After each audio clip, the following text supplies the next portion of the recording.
Hey guys, John Rettinger from Techno Buffalo here with a full review for you of the Palm Pre Plus for Verizon Wireless.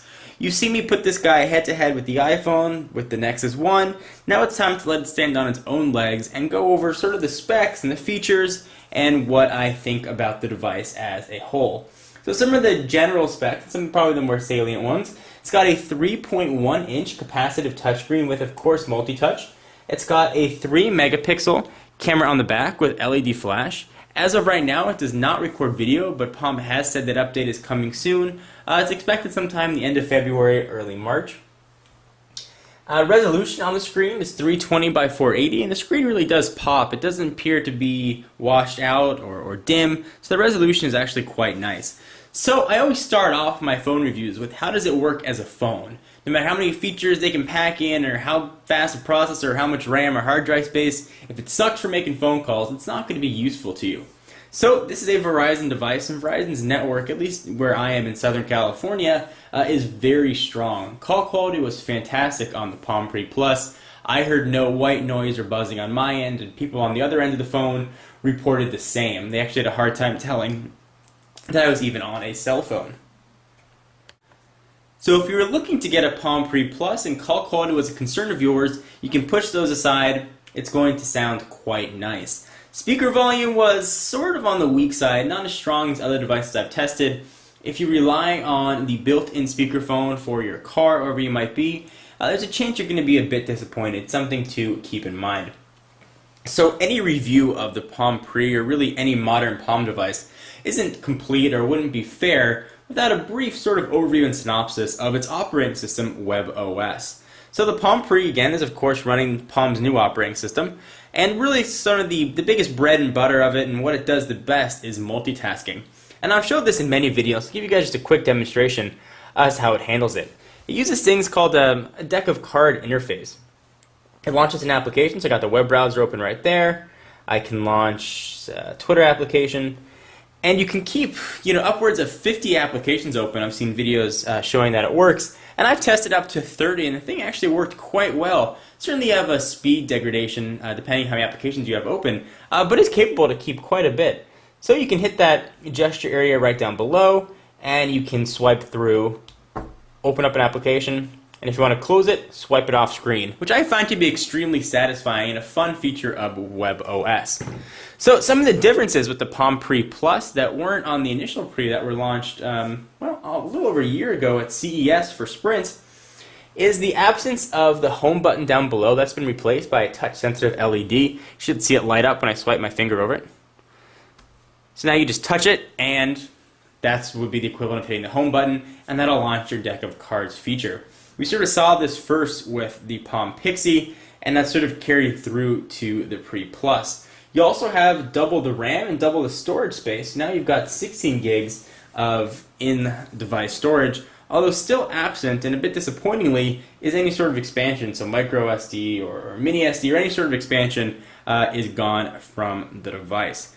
Other than that, it's pretty much the same Palm Pre you either love or hate. Sort of Verizon add-on that they added is the ability to have a mobile hotspot. Essentially what that is, it treats this as a MiFi device. And I did a video demonstrating this. You can see it right there, mobile hotspot. For $40 a month, it'll suck in Verizon's eVideo network and kick out Wi-Fi that you and 4 friends can connect to at once. So it turns this into a mobile router. It does work pretty well. The $40 is going to buy you 5 gigs of up and down data transfer. So not bad. Go ahead and close that. Something to keep in mind, if you're a road warrior and you carry a network card or some sort of USB device, you can actually use the Palm Pre Plus as everything, and sort of data plans run you close to $60. This is going to save you a bit of money down the road if it's something that you use pretty regularly. So I've been a big fan of WebOS. I really liked it when I first saw the pre-launch. However, a year later, things haven't changed much, and the features that I wished were going to come really haven't. Gone and absent completely is any sort of autocorrect, which is something that I think the device really needs when you look at its slide-out keyboard. It's a very small keyboard. I've got pretty decent-sized fingers, and as I try and type, my fingers cover a lot of the letters. So oftentimes I got fat fingers, and I'll type the wrong letter. I have to go back and delete it. I wish there was some sort of more robust auto correction. That would have definitely made the Palm Pre Plus, I think, a more well-rounded device. The keyboard is a bit improved as well over the initial Pre. Also gone is the sort of orange button that used to be right there. It's now been gray. And the keys have a bit more clicky feel to them, similar to what you find on the Palm Pixie. So while it's a better typing experience, it's certainly not the best one that I've used. If you're a big proponent of physical QWERTY keyboards, and that's why you were drawn to the Pre Plus, I recommend going to try it in a Verizon store or a Sprint store if you want to check out the original Pre. Keyboard can be a bit difficult to use. I actually prefer an on-screen keyboard. I found that in the long run, I'm a bit more accurate with it. And if not as accurate, most of the physical or the virtual keyboards have autocorrection, so the iPhone or Android, so it'll sort of accommodate for the mistypes that you may make. Although overall I've been very happy with the device. It's multi-touch, works extremely well in the web browser or pictures. It's got a built-in YouTube player, Facebook, it plays video. You can download songs, you can put songs on here. It does work very well. There was a bit of a cat and mouse game with Palm and Apple when it was first released to sort of make this device sync with iTunes. Palm would put in a fix, and Apple would fix it again to prevent it from happening, and it sort of would go back and forth. You can't really do that anymore. It seems that Palm has abandoned that sort of cat and mouse game, so this won't sync with iTunes directly, although you do get drag and drop capability, so you plug it into your PC or Mac, and you just drag files right to it. It does work pretty well. One thing I wish the device had was more applications in its app catalog. It's got a lot of potential, I think, the device and the platform. It can handle 3D games, it can handle sort of your standard applications, but there aren't that many in there, which is a bit disappointing. So I'd like to see that improved, either via software updates, or really just by developer attention. Now that this is released on 2 different carriers, Verizon and Sprint, you're going to probably get a bit more of developer interest in the platform.